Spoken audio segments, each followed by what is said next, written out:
So I'm an old school gamer. I grew up with Doom, Quake, Unreal. For one, the community is going to get very upset because, hello, where are you? I paid for this product. Our games are 15 years, almost 16 now for Wizard101, almost 12 for Pirate 101, because we recognize that there is a lot of people in the community that play the game specifically because you can be 56 years old and actually find your passion in your career. It's never too late. Value their opinion, value their insight, learn from them, but don't at the end of the day go, I have to be that or I'm not good enough. Hi, Matthew. Thank you so much for joining me on the We Are Mentally United podcast. I've been following your work for some time, and I'm extremely inspired by the work that you have been doing, the company that you have been working with, and the games that you have been creating. Again, thank you so much for joining me today for this conversation. Just to get things started, for the folks who may not be familiar with your work, can you briefly give an introduction about yourself and the profession that you are in and the work that you are doing? Yes, absolutely. Nice to meet you, Z. I am a community manager in the game industry, and I currently work at KingsIsle Entertainment on the Wizard101 and Pirate 101 MMORPG games. MMORPG, for those who don't know, stands for Massively Online Role-Playing Games. Wow, wonderful. That's amazing. So to get things started, like how did your journey in this gaming world begin? Were you always, as a kid, were you always looking forward towards this gaming industry, or did that develop up over time? Can you reflect a little bit around your early childhood and how this interest came along? Sure. Do we have 3 days to record? It started actually in my childhood. That's true. Everybody, every kid plays some form of games, and while some play basketball and baseball, I was on the computer all day long. Even though my mother was very much wondering, why are you sitting on the computer all day long? That doesn't actually give you a career. Well, it does eventually. And that's basically how it started is, you just get to know the product, get to know the passion, and then start where you can. In my case, it was volunteering for some media websites.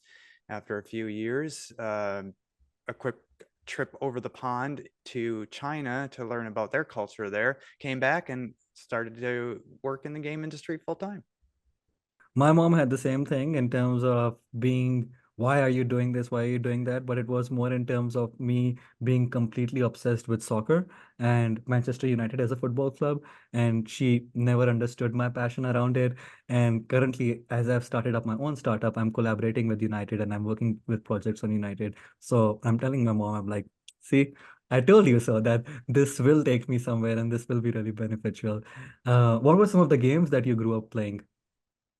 Wow, let's see. Some of my favorites would have to be Heroes of Might and Magic 3 specifically. It's a turn-based style game. PC, you can actually get it. I'm not sure you can get it on Steam exactly, but you can acquire it still. And it was released in like 2001. So I'm an old school gamer. I grew up with Doom, Quake, Unreal. Some of those people know maybe from the later versions, uh, and then my career, actually, speaking of which game specifically, started with MMORPGs, EverQuest 1 and Ultima Online and all the very originals. So got to know a lot of how the game industry, how the players actually started to build their own communities, which is how I became a community manager. You mentioned a little bit about volunteering in your early days. For anyone who is getting into this field or who wants to learn or grow into the gaming industry. How important is volunteering aspect of it in terms of learning and navigating through different things that people might be like, what might be happening up in the industry? It's very important, I'd say. The game industry, if you want to become a professional or involved in, or let's sum it up to getting paid for something, right?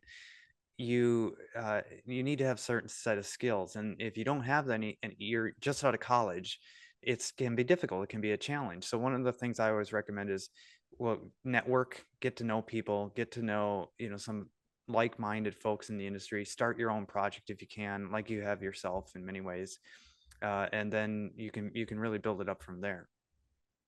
Hmm. And in terms of your work in China, what can you describe a little bit around what you did up over there and how was that experience like?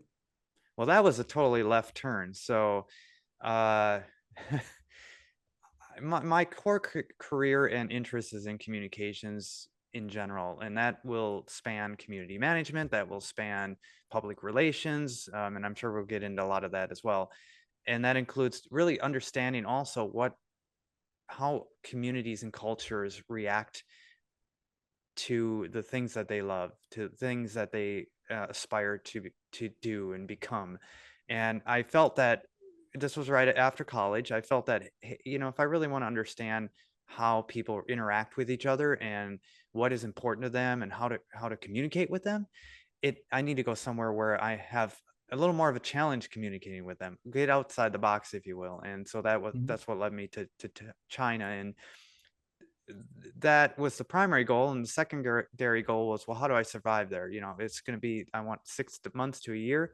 What do I do to, just walk around and talk to people? Well, that doesn't, pay the bills. I got to have a rent, and other things in China while I'm living there. So there was this program that allowed folks from all over the world actually to teach English or their language, mainly English, to Chinese middle school students, and that's what I did.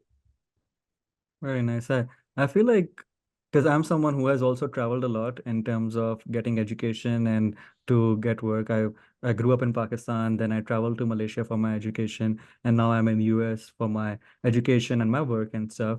So one thing I definitely encourage people that I meet around here in the US or anywhere around is get those kinds of outside experiences, cultural experiences, stepping out of your comfort box is really important for us to grow as individuals and to grow as human beings. So I feel like that must have been a really impactful experience for you in terms of where you are today. Yeah, absolutely. And I would say, if anybody is listening that would want to, go out, and it doesn't have to be teaching. It can just, however you can get to another country, get to somewhere that's, of interest to you, that you might be able to learn and grow from that experience. I would, a couple of quick mentions, suggestions. Do it for at least 3 months if you can. You really need at least 3 to 6 months minimum, up to a year, to really understand and absorb the culture. Maybe learn the language a little bit. I didn't learn Chinese as much as I had hoped, but that's okay. And it doesn't have to be teaching. It can be whatever you can to be there within the culture. And most importantly, I would say do it right after college, before you get too far into a career, because once you get into a career, you're rolling along. It's hard to find that gap, even a month, really. No, that's a Doesn't very sorry. Yeah, it doesn't mean it's impossible or you shouldn't do it after, oh, I started my career already. Well, never mind. I guess I won't go to China to teach English for a year. No, no, you can still do it, especially if you have a break through your career. You just put it on your resume. If there's a break, you have 2 or 3 roles that you've started in whatever industry, and now I have a break. What do I do? Well, I guess I'll Mhm. go to my favorite country, and then just write that on your resume, because it's an important mention to your career that can apply in many ways. It doesn't have to be communication and community manager roles, right? It can be, frankly, going to any country and learning about their culture is a good check on the box, whomever you are, I think. For sure, 110%. I completely agree with you on that, on how you said that try doing it before your college days or during your college days, but even if you miss that time, still try and do it in the future and like, mention it in the resume because that's something that I personally feel like that makes you stand out from other candidates in different professions because not everyone has that experience. And then people who are viewing or who are looking to hire you, they also see that you have the capacity of overcoming different challenges and struggles of living in a completely different society. And that defines you as a human being in terms of your journey, that you overcame those challenges and you have this diverse set of experience that other people don't have. And it's really, really valuable. And as like, I also completely encourage a lot of people around to get these experiences just for self-growth also, because I feel like it's a great self-growth experience as well. Um, you mentioned that you were working as a lead community manager. What does that job look like, and what are some of the responsibilities and daily day-to-day tasks that you might be involved in? Oh, okay. Well, do you have another 3 hours? I We it's can do this there's whole podcast for 3 hours, I'm Sure. telling you. Yeah, let's break this up into 10 episodes. Well, a community manager can be different in different industries. I wanted to call that out right away because if you're one of the major different industries, for example, from games is the real estate industry, right? Apartments. If you've ever lived in an apartment complex, you may know that going to the office, they may be labeled a community manager. They are community managers. That's not what I do. Although there is some similar overlaps to it, interestingly, a community manager for both, I would say, would be connects with the community, connects is the interface between the community and the developer or the product owner or the business or what have you. That is the core of being a community manager, or in many ways, a communications, public relations, whatever. And a community manager in the game industry now takes quite a few steps further, because there's, as gamers are, very dynamic, and so are the development Mm-hmm. teams. You have a wide variety of different types of game styles and gameplay, from single player games to multiplayer games to hardcore to casual. I just check it every week and I'm still playing, technically it's passive, all sorts. And then you have large teams, small teams, and all that really depends on what a community manager is in the game industry. But in short, in brief, you're the connection between the developers that are making that game and the community. And so you're involved very much in understanding when the next major update is, when we need to announce something on the social media channels, or put out a podcast like this, or newsletters, or what have you, to present and inform the community.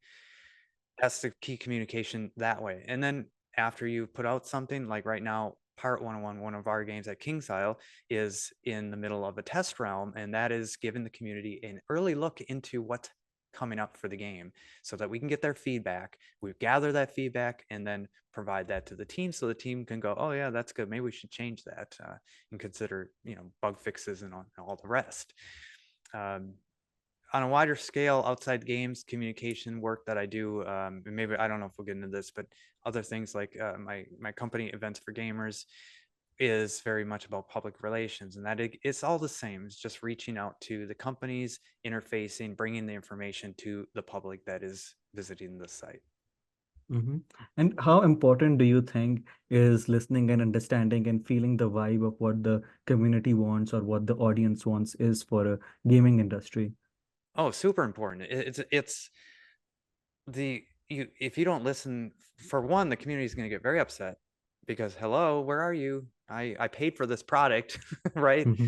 And two, it's just a good thing to do, because you are ultimately wanting to grow the product. You want to foster a healthy environment around the product, the brand.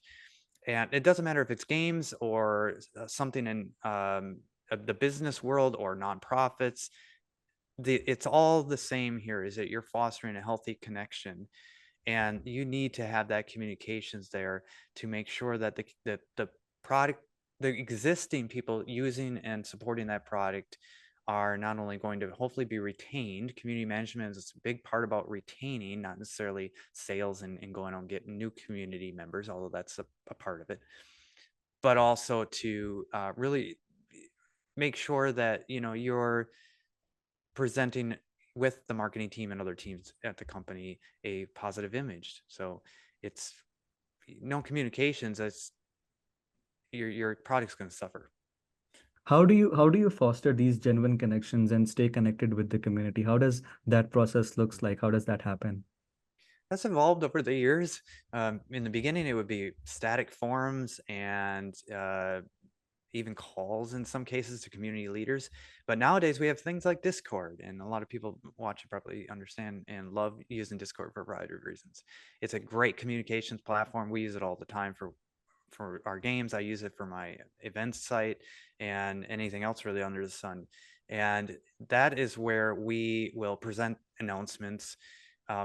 We will communicate with the community directly, which is very important, I think. You can put on Twitter and Facebook announcements all day long. That's important. We do that too, but it doesn't quite connect to the community in the way that is very important for an active product like an online game. We have not only our representatives on our community team directly messaging and responding to community members. Just as importantly, recognizing, by the way, that any product or game is going to have community leaders, content creators, influencers, and others that you're going to want to especially pay attention to that help you to promote and reach out to the rest of the community, because you can't direct message every single individual community member as much as you might want to. And Discord and other platforms like that are great because you can just go in there and type and say, hey, we've got this exciting thing coming up, really quick. Doesn't have to have a fancy image or presentation. You're just being personable and direct. And one thing that's special about our company, KingsIsle, for our games, is that we are having others on the team, designers, artists, also reaching out through those channels. So it's not just like the one guy responding. Mm-hmm. That's really cool. And I was just gonna like ask you the similar question around the same lines, is that with social media and technology, a lot of things have evolved. A lot of things are not the same as they were 10 years ago, 15 years ago. As you mentioned, you were probably making phone calls and stuff back in the time. So how different or important has this role itself become in the last 15, 20 years, do you think, in terms of being the spokesperson for the company, or being the person who connects and makes these genuine connections up for the company? How important has this role become, and how has it evolved? Yeah, that's an interesting question. So I think it's always been really important. It's just not been recognized as important until the last several years. And so that's the key distinction, is that you always needed a representative. That was clear from the very beginning of online games, and I think any product that went on the web, frankly, that there needed to be that connection. How it's evolved, though, in the last few years has been awareness. Everybody uses online tools now, social media. Everybody's watching YouTube channels, everybody's tweeting, or Xing, or whatever it is now. And they recognize that need now. So everybody's kind of on the same page, if you will. The tools have evolved in the sense of being able to more quickly respond to persons on a range of platforms. And with so many more platforms now too, you need tools. There's several, like Social Sprout and others, that will actually allow you to post in multiple ways simultaneously. So efficiency is nice now. um, even grammar tools and AI, for that matter, it can help to speed things along in reaching out, communicating. How important is in-person contacts? Do you go to different conventions? Do you attend conventions and promote the company or the games up over there? And do you meet with individuals who are actually playing the game and are involved in it face to face? How is that interactions like? Those are super fun. Yes, we don't do it enough. We wish we could be at every convention. We were at PAX West. This is for KingsIsle, Wizard101, and Pirate101. Had a fantastic booth. You can search for it online. We posted social media posts on our Twitter channel and elsewhere when we were at the show. And what was cool about it is we've our games are 15 years, almost 16 now for Wizard101, almost 12 for Pirate101. And so that's a long time for games. That's the very beginning of the industry, practically, for Wizard in this case. And they have been strong and growing for those years. And we haven't been to conventions very often. So when we went to PAX West last year, we had a beautiful booth. We met a lot of new people who were like, oh, that's interesting. Let me check this game out. We had demo stations and all that, as a convention has. And what was really special is we had a lot of people, either as we were demoing to somebody, behind our ears, somebody would walk by and go, hey, that's Wizard101. I can't believe that's still, existing. Or, oh, I used to play that as a kid, and Yeah. or I play it now. And then they stop over and say hi. And so we had a lot of community members visit us there. That's wonderful. No, one of my very close friends, she's big into Wizard 101, and she has been playing it for, I guess, last 10 to 12 years. And she has spoken to me about how it has helped her get through a lot of different challenges in her life, or different times in her lives when she was navigating a lot of different challenges or a lot of lows. And it really provided her with a sense of community and a sense of belonging, and also just a place where she could just go and distract herself from whatever things that she was going through. How much of these kinds of stories have you heard or have you seen in your profession? In the profession overall, quite a bit, but I will say that Wizard 101 Part 101 is special there. We have support the community so much. We try to reach out, and we built these games originally with a family friendly atmosphere in mind and kids in mind. So it very much has that background deep embedded within the games, but also just the culture and the community that we built up around it and try to foster up to today. And that has brought in a lot of people that are wide in diversity. Families play the games now, and the support there we try to really raise up as much as possible, because we recognize that there is a lot of people in the community that play the game specifically because they maybe they don't have family, they don't have any friends other than in the game, and they maybe had a hard day at work, or are having a challenge at school, and or disadvantaged in some other way, and they find that outlet through our game in the worlds that we created for them. And I find that personally, the our games, maybe I'm biased because I'm working for the games and I love them, but they really do have that opportunity to, if you're just want to play something that's just relaxing, meet some friends, and have a community and a development team that cares about you, then play our games. I would say a lot of games have these sort of things built in, maybe in the community or the game itself. But like a hardcore first-person shooter is going to have a different type of community in a way than a game like ours. So it depends. And like with every positive feedback, I also feel like there is a lot of negative feedback. So how stressful or how difficult is it to manage that negative feedback when you receive it from the company, and how do you navigate those challenges? Well, it is a challenge for sure, that you have to recognize as a community manager, any public relations representative, first and foremost, when you get negative feedback, for the most part, it is for a good reason. It is for a reason that they need help. They are frustrated. They're, let's say the product, the game crashed. It's not working. They can't log in. They're being charged for something they don't understand, etc.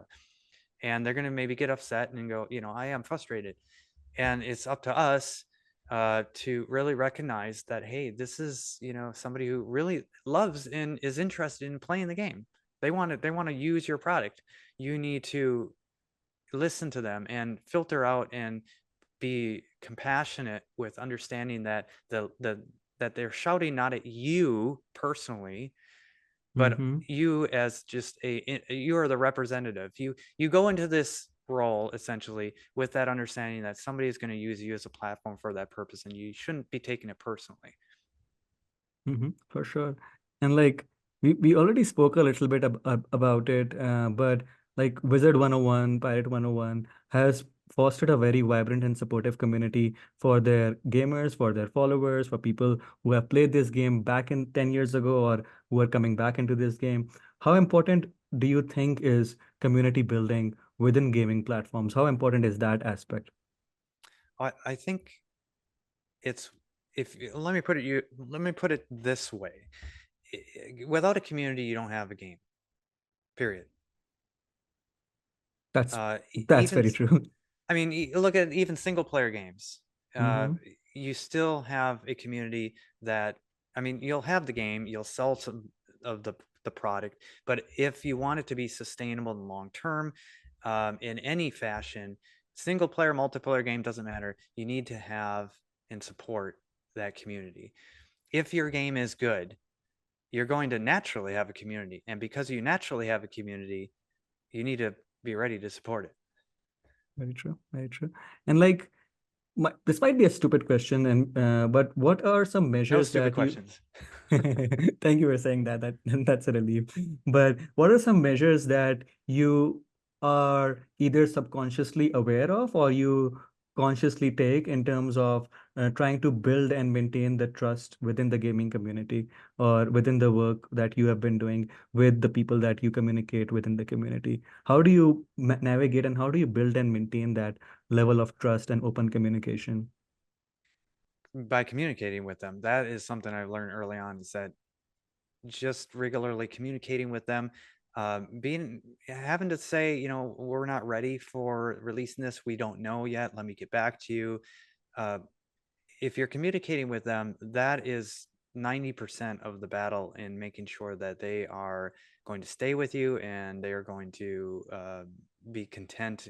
They may not like the answer all the time, and this is the tough part, is we can't always provide the answer that they expect or want. Um, but letting them know where you stand and what you can do to maybe help, and that you will be there every step of the way from week to week, day to day, to give them updates on, say something's coming up, there's a new update and they're it's a little bit delayed. Saying nothing is going to get them to start rumoring and gossiping, and you really don't want that. Because then it's very hard to recover from that, and it takes a while. And besides just being communicative and helping in that area to maintain a level of understanding with the community, obviously never lying and never exaggerating, and just being honest and forthright, knowing, what you can and can't say. And that really is the key, because if the first thing that will break trust is if you lie to them.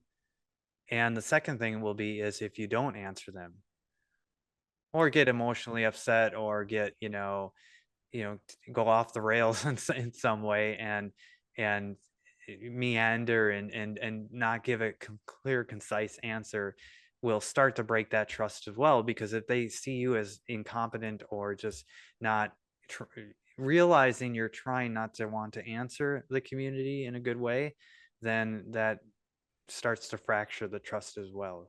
Um, I've seen that throughout my career, and it's not.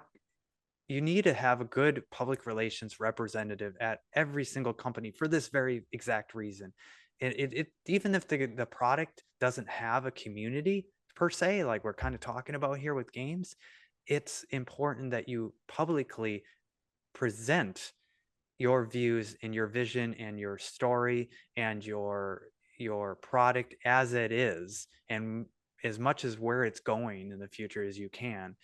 And if that's a one-way street where you're putting it on Twitter and Facebook and social media and you never see any responses, maybe there's likes and stuff like that, but there's no comments and there's no community, believe you me, there's still a lot of people that are looking at it. And if there's silence, in that case, it's probably a good thing. It's not oh, we're doing something wrong here because nobody's responding. Well, that might be the case, but they will definitely respond if you start, talking to them the wrong way, or just disappearing and they expect some help. So that's no response can be no news is good news in some ways, I suppose. But it depends on the scenario. Obviously, you want the community to react, you want your people to respond, but that's where you gauge the situation. Yeah. And in in your work, is there a lot of emphasis or communication with the social media team in terms of what to put out and what not to put out when you're interacting or communicating with the with your audience, or is that completely different set of department? Oh, that's a good question. So that really depends. For the department aspect, it depends on the company and the size of the company. If it's a 10-man shop or something like that, 10-person shop, then you are going to have one person probably with social media marketing and everything else. I've done that before. And if it's a larger company, 400 plus or something, you'll have a team that's maybe just for social media. But it really depends on what you're trying to announce. So let's take Wizard101 and Pirate101, for example, at KingsIsle. We have the marketing team and the community team both posting on social media. So we'll have, and players in our community will recognize this. We have the marketing posts where it will have a sale on something. We'll have a new pet or amount or product go out. That's the marketing team posting on social media quite often. And then we, on the community side, we'll do some of that as well. But we'll also have we're going on a live stream this week, or there's a general communication announcement, or a policy update, maybe something dry and boring like that, all the way to the fun stuff like, hey, there's a contest.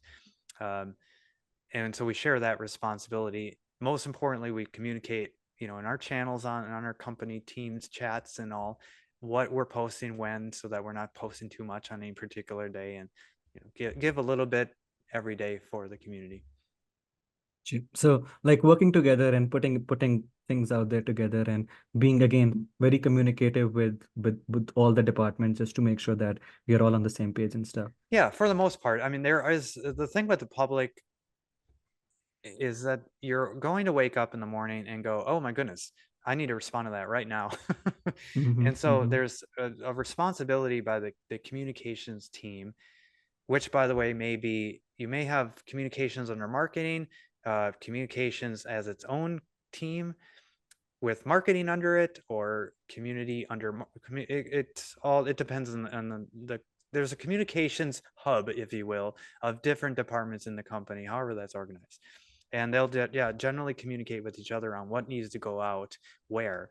But there's a lot of responsibility on the community management team, especially in our case, where you will need to respond to something proactively and understand what tone and everything to use for that, because you can't wait for everybody to wake up to respond. Is an urgency. And sometimes, so let's say, take an example, somebody's responding to a tweet and they have a question. Oh, I don't quite understand what you mean here, or whatever it is. You can respond and just say you have the answer. You can respond with that answer. Going through the team and approving every single response is impractical. Uh, my next question is around my profession. So I'm a therapist and I work with kids aged from 2 to 15, so anywhere around elementary to middle school. And a lot of times the challenges that I feel or the challenges that I see parents are going through is keeping their kids away from the video games because a lot of times they spend a lot of their times on these video games. Do you get these kinds of feedback from your community as well in terms of, oh, my child has been playing this game for 10 hours. What are you doing? Or anything of that sort, because that's what I hear almost every day, that the kids are just too engrossed or too involved in a video game and they don't get outside time or outdoors time or nature time outdoors to do different things. Whereas on the flip side as well of it as well, there are a lot of kids who are going through bullying, who are going through a lot of things at school, Mm. and they use the video games as an outlet for themselves to navigate those challenges. So how does that work around? Do you receive a lot of feedbacks around mental wellness or mental health for children? We definitely have games that support, I go back to the diversity that I mentioned earlier. We have a lot of community members that use our games as an outlet, as a support mechanism. They have friends in the game that are like-minded, that they understand each other, and it's really a great place to be in that way. So that kind of answers your original first question about, does this become a problem from the viewpoint of parents? And it could, depending on the parental situation and the family situation there. I don't know what their exact outlay is like, where the kid is in school, how much they emphasize this or that in the personal family situation. But by and large, our games are very supportive, and um, we don't get the parents coming in and going, hey, my kid is playing your game too much, which would be on the responsibility of the parent anyway. But it's more often the parents playing with the game, because they Mm-hmm. recognize the kid is having fun and it's an outlet for the kid. It's a healthy thing that they're seeing, in moderation, of course. Mm-hmm. And more often they'll want to support that as part of the kid's growth. So when I was looking up at your website, I saw that there are a lot of protection tools that you folks use to protect the audience who is playing the video game, especially the younger ones. Can you share a little bit about that? Yeah, sure. So we will, first of all, most importantly, in game, because most people are in our community to play the games, we'll have protections of chat, where if you're too young, you can't use chat. You have to register and be able to confirm your age and identity, things like that, for being able to use chat. And then chat, even then, is moderated. There's many words that aren't available. There is also what we call hall monitors in the game, for ways to get ahead of and respond to players who are reporting and noticing that, hey, there's somebody who is trying to say something that's not great and trying to get around the word filter and that sort of thing. Um, so that's all in game. And then we have our customer support team and our community team monitoring as well to handle, respond, and act appropriately for those situations. That all comes out to the game outside of the game as well, excuse me, in Discord and other areas on social media. The bit of a trick there is that those are third-party platforms in many ways, and so we have a cooperation agreement, or not a cooperation agreement, we have we abide by the rules of the third-party platforms for starters, and we expect everybody who uses them to also abide by them as well. So there's age protection for use of Discord, for example. And then we have our own moderating teams on those channels on Discord to help moderate all the activity there. It's a combination of the platform and our team and the community as well, and those volunteer moderators that we have too, to get ahead of any concerns as much as possible. And then you have your posted rules and guidelines saying anybody who's this certain age and whatever else to be aware that this is acting and posting in this channel. You need to abide by all these elements. Gotcha. No, thank you for sharing that because I feel like that's a very important element of video gamings and especially the world that we live in where cyberbullying has become so common. So protective actions like these or proactive actions like these are really important just not for the kids but also for the community as a whole. Um, what would you say are some of the struggles or challenges that you may have faced along your journey? And it doesn't have to be in this specific position, just in general around in life. Uh, And how did you overcome them? well, that's a good question. It's the I was always a bit of an introvert, growing up in school, and so I had my small group of friends, just that play games too, of course. Um, and I guess I recognized, like many children at that age, that you are in in an area and situation that you may not feel totally safe around, and that's why I play games. I was I had certain other I was a part of the piano club as well and chess club too, a bit of a geek, and that's what was my comfort level or my comfort net, is going to those places. um, I think I was more fortunate than many kids. A lot of kids do have troubles, and have insecurities while going to school and even beyond at the workplace and elsewhere.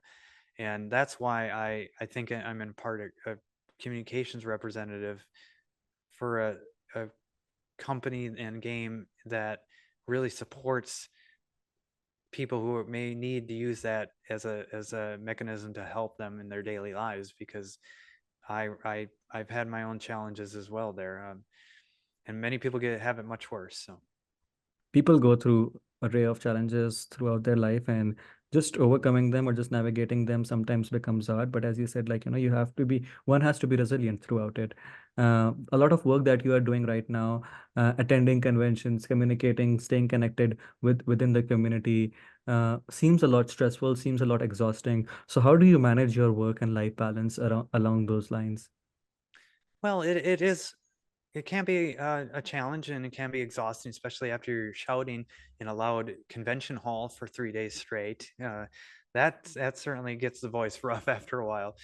But it's awesome to do. I love to meet the community. I love to talk to the players of our games, and just express our gratitude for them being around, and in return seeing their excitement at just simply meeting us and saying hi, and wow, I'm actually getting to shake your hand, and that alone makes it all worth it. I love doing it. So if you like your job, you like your career, it's not really a job then. It's something that is with you on your journey through life. I'm being a bit philosophical, I suppose, but I think it's true. It's important to try to find something that you like that way. So those challenges that may at first appear to be something that, oh my goodness, I can't believe you do that. That must be really stressful. Not necessarily. Especially, hey, we have our weekends. Now community public relations representatives, sometimes don't have that either. Mm-hmm. But by and large, you have your downtime. I go out for walks in the morning. I'll bike on the weekends, at least when it's not 110 degrees outside, and play other games too, not just my own.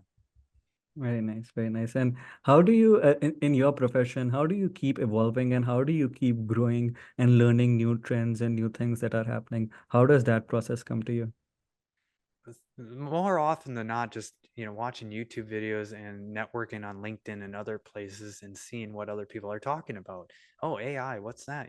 Oh, I'm going to check that out. Oh, that's interesting. That kind of goes down a rabbit hole, or can easily do that, to finding other things of interest, and then maybe you'll just latch on to something to learn more about it. Um, my career started very heavily in community management, as I described earlier, and it's broadened to public relations now and communications, where I work at, putting out press releases, for example, and more strategic leadership managerial roles as well. And that is something that for my skill set and my growth in my career, I find important, um, at my stage. And I'll look at like AI and see how that can help our company out, and then propose that to the team or just use it for myself. Um, there's a lot going on there right now, and Udemy. I always get this one wrong. Is one of those course online platforms that you can pick actually courses. This is really cool. You can pick the actual course of what you want, and then it will teach you whatever it is online. And so I watch a lot of those to learn a little bit about communications, how to be a team player, how to be a manager, that sort of stuff. Gotcha. So being curious and having the innate want of wanting to learn and grow more and more, that is something that pushes you towards evolving constantly, you'd say. Yeah, it does. And I think that this is, I just had a conversation with my partner yesterday about this. There is a wide variety of folks on their ability to, how they handle stress, or what their natural default interest is, right? And I think this is really important for everybody, because we may not realize how or why we react a certain way, or what our tolerances are. Let's take an example here. I'm You see somebody who's 5 years old that knows how to play the piano, and you've been studying piano for 20 years and you can't play nearly as good as them. There's those differences. There's prodigies, right, to those who have a passion for something, maybe not a prodigy, but have a passion for something, to somebody who maybe is later in life and realizes, oh, that was my passion, but it took me a long time, years, to discover it, which is totally cool. You can be 56 years old and actually find your passion in your career. It's never too late. And all the way to, I I'm kind of in this like other half, if you will. I'm not on the prodigy side by any means. My career is on the other side, where I had struggled to find a place. I didn't know I was going to be a community manager, especially at 5 years old, or 10, or even 15, or even 20 for that matter. Practically, I started playing games in my teens and the high school and college years, and went, hey, this is a thing, and hey, maybe I can do something with games. And it kind of grew from there. But it took a long time to understand that that was a thing. And I back then I had, and I think this carries with people all throughout their lives to a degree, um, the natural tendency to, well, maybe I'm tired or something, or I need to relax. I can only take so much of whatever it is for the day. Some people can just power through and somehow get only 4 hours of sleep, but that's not me. I need my eight Mm-hmm. hours of sleep, thank you, Mm-hmm. or I'm just not the same. And it's healthy anyway. Get your sleep, everybody. And um, what I'm trying to say, I guess, is it's a you're gonna have different tolerances, and that's okay. If you're seeing, don't compare it to somebody else. Value their opinion, value their insight, learn from them, but don't at the end of the day go, I have to be that, or I'm not good enough, because that's the wrong way to look at it. You need to look inside yourself and go, I get tired at this point. I need to have this amount of downtime.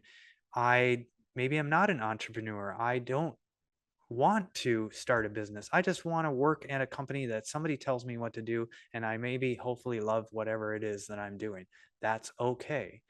And I think that's important in summary, is just to realize who you are personally, self-reflect, and then build from there if you can.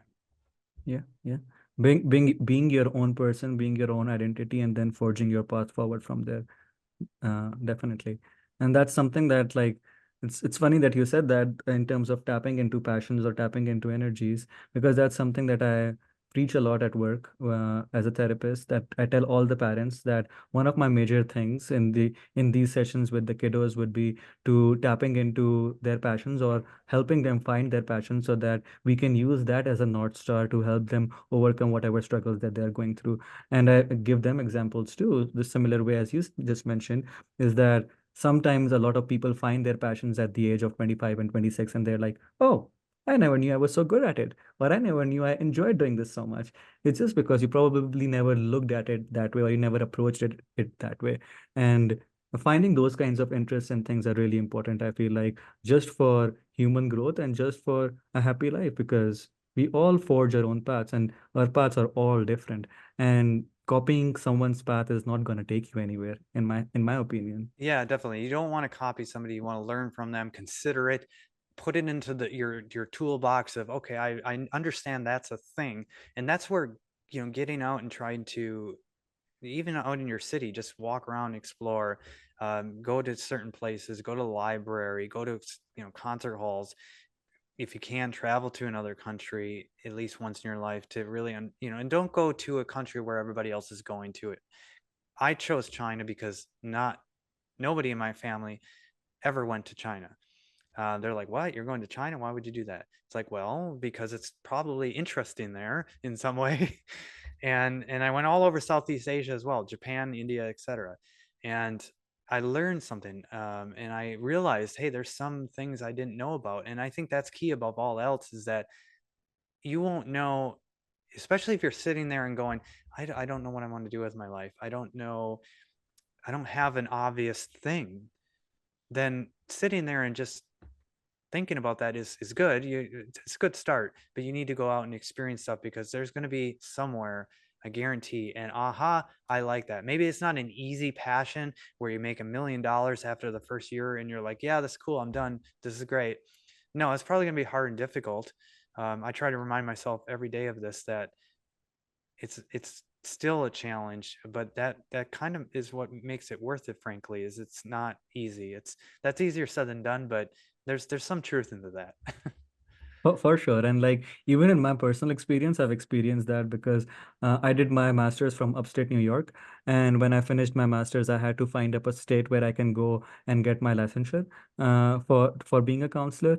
And every state has different licensures requirement. So I was basically on a hunt on where to go. And a lot of my family members were encouraging me to go to California, New York, Illinois, Florida. And when I told them that, no, I'm planning to go to Colorado, a lot of them were very surprised because not a lot of them have been here. And someone advised me around Colorado because they had been here. But one thing that really interested me about Colorado were the mountains, were the nature. And that was something that I found within myself during my early childhood and my upbringing and stuff, that this is some place where I find peace. So I don't want to be in a very busy city like New York City or LA or Chicago or Miami or somewhere to make money or to grow as my career or to start my career even. I can do that in a Colorado is not a small state, but like in a comparatively small Yeah. state. So forging your own pathway is really, really, really important. Yeah, I think so. And I have never, I've been lucky to be in places where it was, relatively low cost, or in places that I enjoyed and that sort of thing. Um, I think another thing to think about is being considerate with the day to day, being mindful of the day, and not trying to plot out your entire career. And, oh, I got this plan, and now, and at age 30, I'm going to do this, and age 40, I'm going to do this. And it's not going to work out like you think. I guarantee it. That could be, a variety of outcomes. I'm not saying it's going to be, not what you expected, could be way better.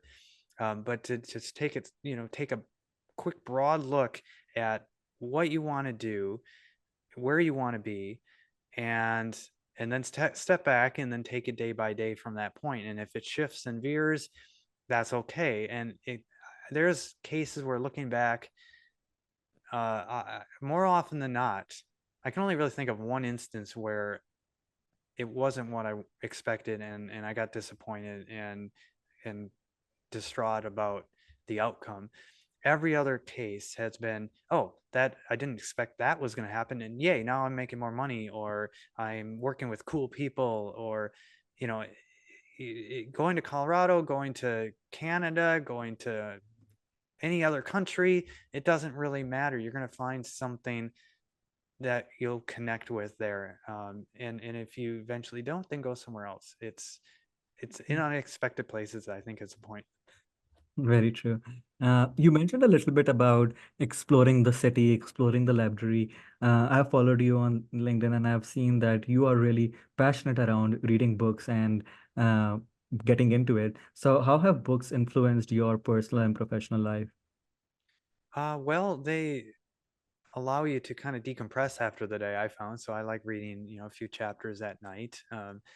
It allows you to take in the information in a little more controlled manner. I don't think people these days seem to read enough. They're always watching YouTube videos, which is fine, but you don't get the same level of in-depth insight into what the writer is trying to tell you as you would with any sort of YouTube video. So I think it's important to certainly read something every week.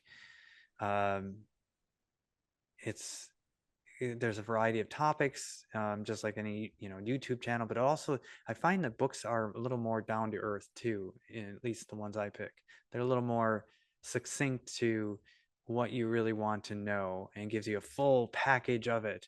I mean, it's an entire book after all. um, yeah, I like reading. I grew up with everything from nonfiction to science fiction to fantasy. I wrote a few books myself, and um, I I don't think the format will ever really die.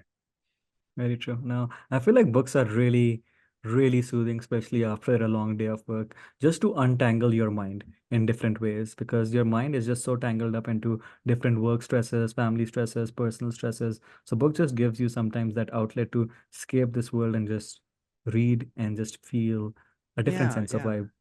You have your own separate room or wherever you are, away from the hustle and bustle of the rest of the house, let's say you're in, and lay down, read a book for a little bit. Maybe not literally lay down, because I have a problem with when I'm laying in bed and it's at night and I'm reading. I'll get like 3 sentences in and then I'm snoring. Yeah. So you have to calibrate to that, I suppose. For sure. Uh, you mentioned that you have written books yourself. Can you share a little bit about that? Yeah, sure. So I'm a bit of a sci-fi geek. I love my Star Trek and Stargate and Star Wars and all of that. By the way, there's no true Star Wars versus Star Trek. They're totally different they're totally different genres and types of sci-fi. I could say a little bit about both, pros and cons and whatnot, but the versus thing that you see out there is just kind of a fun little, you know, I think people who, one is better than the other loves both of them really. Um, but I love learning about the real side of what sci-fi projects, the idea of space travel and meeting civilizations elsewhere in the universe. And I have a ton of I could say about that, and much of it I wrote in these books that I published. Can you share a little bit about your own startup and aspirations? I know that you have a company that's called Events for Gamers. So can you give us a brief view into it or perspective on how you're developing that and where that vision is leading you towards? Yeah, sure. So, Events for Gamers is a platform for game industry events, listing them out. We don't run our own events. This is a side project of mine that began when I realized I wanted to go to certain conferences and conventions in the game industry, like GDC, which I just attended last month in March this year. And I realized when I first, right before I started the site, going and finding out the information for these events, it was sometimes very elusive. You didn't know how much it was. You didn't, where is it? And they may say like what city it is, but they don't say like, well, what building? Like, where do I go? And even if you can believe it, some events won't even tell you what they're about. They'll just kind of post an image or a screenshot or a little animation on the front, and okay, I get it. It's about a convention, maybe board games or something like that, but nothing else about it. And so it was a scattershot of information. I did the work of digging in, contacting the event organizers, and started to put together a calendar of all of these events that are from year to year, and listing them out, categorizing them, making it easy for people to find those events in the calendar, so that I did the work that you didn't have to now do. You can just go to our site, eventsforgamers.com, and type in, oh, I want to go to events in San Francisco. And you can find all the events in San Francisco or Tokyo or wherever, and sort it by, conferences, conventions. There's a bunch of filters, and you can see what's coming up, learn about them, and hopefully meet other people of interest there too. Very nice. So is this like global? Like, do you have Oh, yeah. global events? Yeah. Yeah, it's Very nice. all around the world. It is concentrated mostly in the United States and Europe, because that's just where most of the business game industry activity is. But events, we cover any that will want to present their event on our calendar. So if you're a small convention in the middle of the Sahara Desert, Africa, or something like that, uh, let us know. We will list your event. Gotcha. And what's one way of letting you folks know about that event? For example, if it's someone in, let's say, Ethiopia in Africa, and they are having a gaming event, how can they reach out to you, or what's the best way to communicate or get in touch with you for that?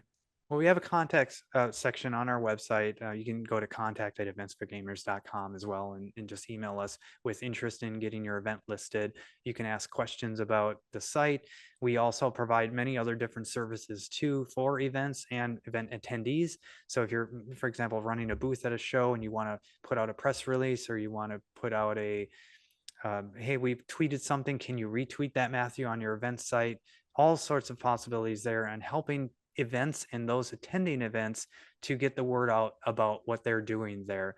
That's what the site is about. It's not just a simple calendar of, okay, here's a library and resource, if you will, of finding stuff, a catalog, but a way to, because I'm a community manager, right? I wanted to Mm-hmm. connect the creators of these events with their audiences in some way, and this is how I was able to do it. Very nice. This is such a profound and such an empowering way to connect and empower the whole, not just your startup, but also the whole gaming industry. Because for me myself, like it's a difficult thing just to Google every time and see where and in which city and in which state specific conventions and events are happening up. So if someone has that kind of a platform that has all that information, that's really, really powerful. Yeah, And it's something that we are uh, very happy about, and we need more help on, frankly. The trick is to get all those events collected and organized and posted on the website, and writing articles, stories, and blogs about those events, especially if somebody's attending. Like we were at GDC, we talked about GDC, put it on our website, shared it to the community. Um, all the way to the biz dev side of things, to being able to work out, how to support these events on the platform so that we can get word more out about them. And it's a big project. We only have a couple of individuals right now working for us, and we're hoping to grow the site. So if anybody at all wants to volunteer and help out, they're in the game industry. This is one we talked earlier about. One way to get your foot in the door in the game industry, or just build your career, is to volunteer and to find a project to work on. Well, especially in communications roles, we have that. definitely, it's very, very nice. And what I'm gonna do is I'm gonna link up Matthew's LinkedIn in the description, as well as the website and the contact information as well, so that if anyone wants to volunteer or join the team or just find more information about it, they can do so by contacting you or by looking up at the website as well. So just to wrap things up, what advice would you give up to aspiring community managers who are looking to excel in public relationships. You mentioned about volunteering being a big thing that they could do to just have their step in the door. What else would you advise them? Because one of the things that I've noticed up is the current generation is giving up way too easily around obstacles. They're coming through obstacles and they feel like the world has ended up in a lot of ways. So how can they uh, overcome those challenges and then continue to aspire their dreams and stuff around community building or community management or just the gaming industry in general? Well, the industry is in a tough place right now. There's a lot of reorganization going on, and that can scare a lot of people away from it for sure. It's not easy to get started in the industry right now. But I will say that there are ways you can empower yourself.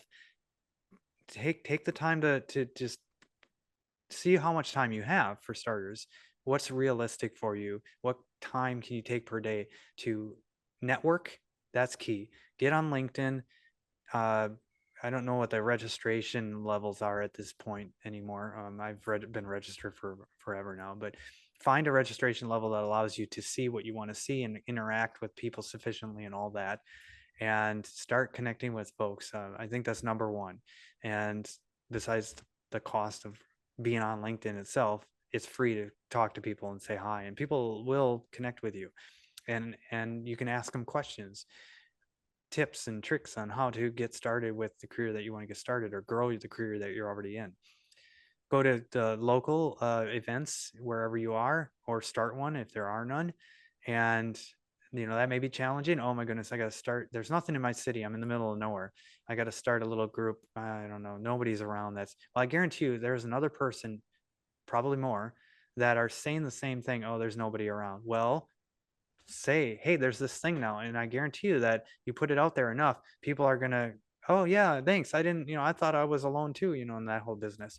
It's it's a bit of a cliche when I feel like when I describe it, but it's very important because it is a real thing. Mm-hmm. You don't know who's out there without um, reaching out, and just keep reaching out, keep talking to people, and I think that's half the battle of pushing through and getting your career started, and just learn. Mm-hmm. One of the things when you mentioned about reaching out that clicked in my head was rejection, because rejection or not receiving response back in terms of your job application and stuff is sometimes is very disheartening for a lot of folks, and it really discourages them in a lot of different ways. Have you ever faced that as a challenge? And if not, how would you advise those kids or those younger folks to not give up and keep going forward? Because I personally faced a lot of rejections when I was looking for media jobs uh, right before COVID, and it was really disheartening. I was not too motivated, but I kept on going and kept on applying. So how would you advise those folks to deal up with those challenges of rejection?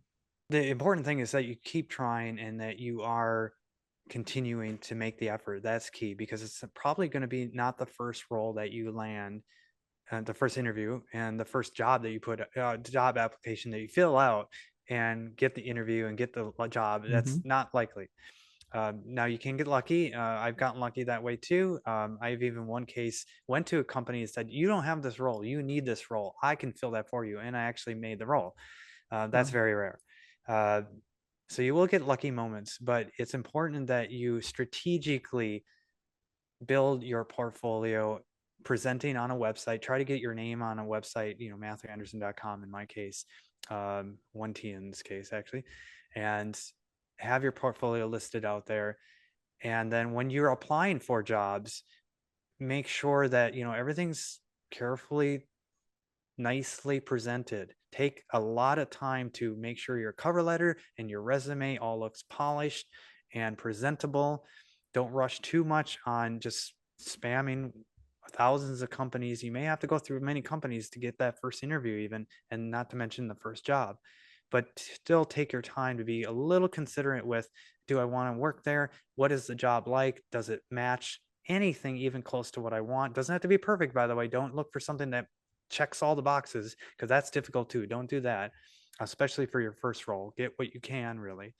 Um, and use I forget the platform, but this is very important too. There are more recruiters out there and hiring managers that are using AI and automatic filtering software to weed out applicants that don't match. So when you put that resume and cover letter together, put all the keywords into it as much as you reasonably can of what's in the application. Look through that application, the job description, and they're using this particular word or this particular skill.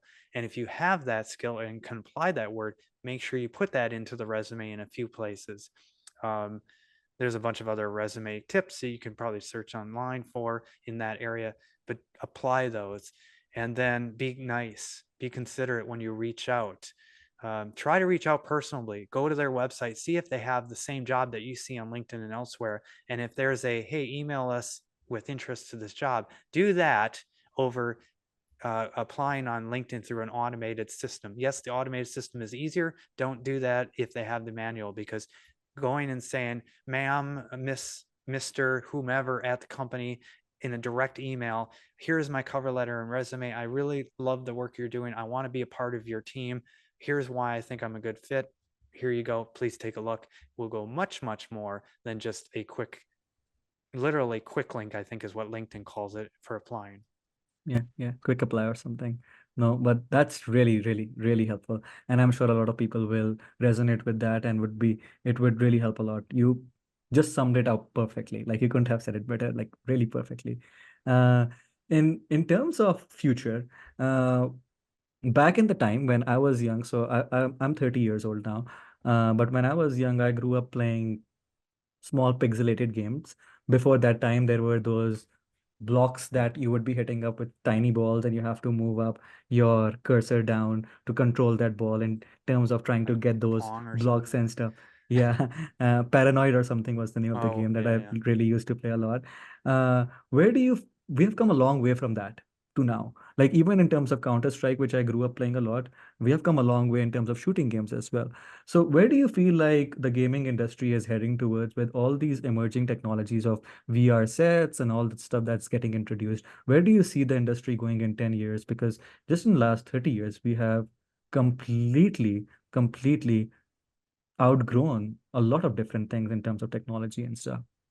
VR is definitely one that the game industry talks a lot about. When I went to GDC last month, there was VR this, VR that, all over the place. New games being produced by many indie companies. That was very exciting to see. So that first and foremost is the future of the game industry. Um, the metasphere is, I think they call it, and the VR in general, virtual reality, augmented reality, and then of course coupling that with the increasing inevitable use of AI and artificial intelligence tools and resources to improve and make those experiences better. I think that together is where the industry is going. You're going to see everybody have a headset, hopefully a comfortable one. You know, it's going to be refined to where it's just like everybody has it and looks cool and all.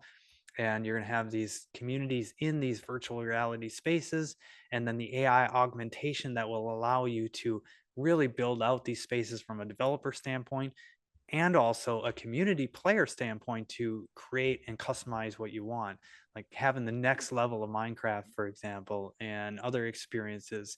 I think is where the game industry is going. We saw in the last 10 years a lot of opportunities for indie developers to develop some really cool games, which is why we have so many games now in the industry, and very cool ones. And that was a trend in the last 10 years. And now what I just described with AI and VR, I think the next 10 years is going to be in that direction for the big studios right down to the indies. Definitely. I feel like as a gamer, this is one of the most exciting times we are in because it's really advancing at a very high speed. And nowadays, the games look hardly different from reality. And I feel like that's also somewhere we are going to be heading up where it becomes more and more real to differentiate, or more and more.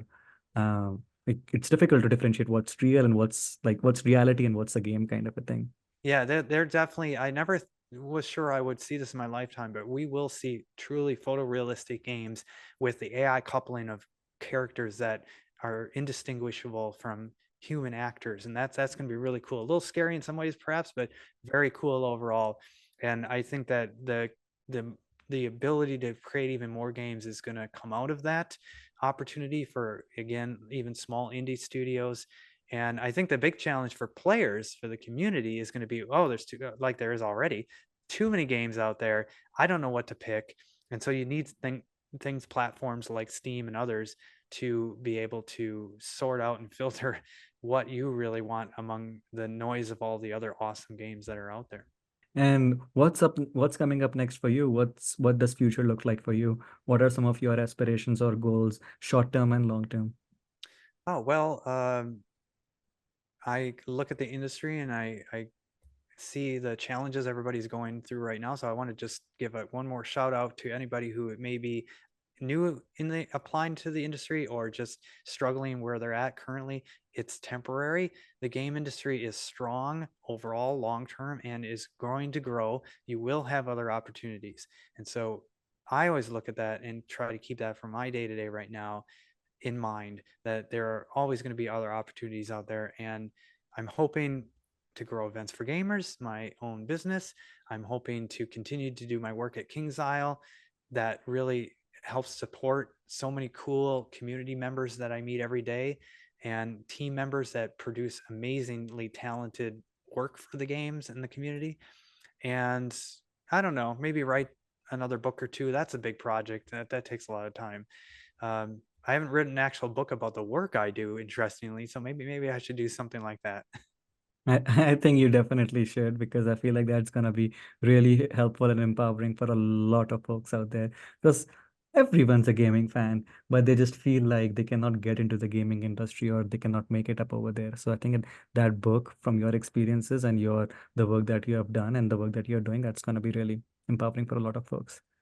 But Yeah, thank you so much, Matthew, for joining me today. I'm extremely grateful we got to connect and have this conversation, which was so thoughtful and so inspiring for a lot of folks outside. I'm going to be linking up a lot of your work and a lot of the links in the description below. So if you stayed up for this long, folks, please feel free to check it out.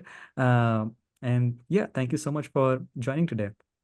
thank you, Z. It was a pleasure, and hopefully we'll get a chance to chat in the future. Definitely, we should definitely aim for a part two for sure. But thank you so much.